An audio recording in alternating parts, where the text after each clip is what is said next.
الله أكبر الله أكبر. ای چچا راځئ لمانځه کښېنئ مشران سره رابند کړئ راځئ 10 منټه پاتې دي لمانځه ته هلک علي راځه د جومات ټیم دی توان رابند کړه سمه ده هغه جانه ته ورته زه در روان یم أشهد أن لا إله إلا. یو منټ دوکان مه بندوه بوتل اوبه خو راکړه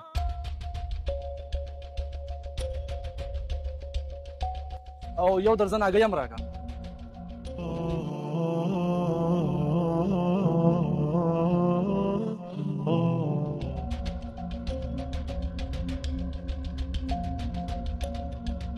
درې سوه روپۍ نور راکړه بھائی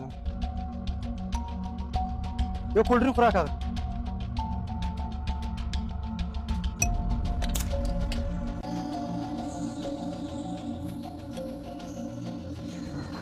بندار یو منټه مه بندوئ پاکټ شیدې خو راکړه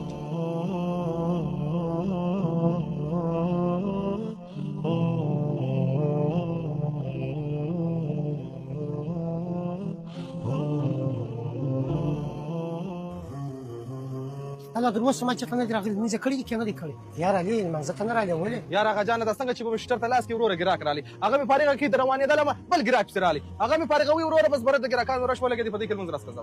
مې تاسو ما تاسو کار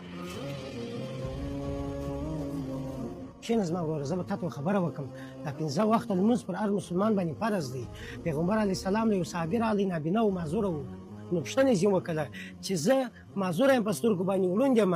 زه مسجد کې لمونځ نسم کوی ما ته اجازه راکړه چې زه په کور کې لمونځ وکړم پیغمبر علیه السلام هغه ته اجازه ورکړه چې ته په کور کې لمونځ وکړه دا صحابي چې در کوره پورې رسېدلی لا نه و جبرایل علیه السلام راغی سلام یې ورته وکړي ویل یا رسول الله الله راستولی یم چې در دا نابینه پورې اذان در ده در غوږه ورسېږي که نه که اذان در ده در غوږه ورسېږي بیا پر ده باندې دا لمونځ فرض دی چې دی دا فرض لمونځ په جومات ادا کړي نو په هغه ګړي باندې پیغمبر علیه السلام بل ثابت ته وویل چې ورشه دا ولون ثابت ووایه چې د الله پاک دا رقم حکم دی حلال روزي ګټنګه کاروبار کوونګه دا هېڅ مننه ده په اسلام کې بلکې حلال روزي یو عبادت دی خو مګر چې د اذان واورې د لمانځه ټیم سي بیا به کاروبار یوه خواته کوې اول به فرض لمونځ ادا کوې زما وروره دا دنیا ډېره مختصره ده یو ورځ خامخا مرو بس هغه جانه تا زما سترګې را خلاصې کړې زما څه ډېره غټه غلطي وسوه نن بعده به انشاءالله تعالی یو لمونځ هم بغیر جوماته نه کوم وتې ته وایم یارانو کوشش وکړئ چې 5 وخته لمونځ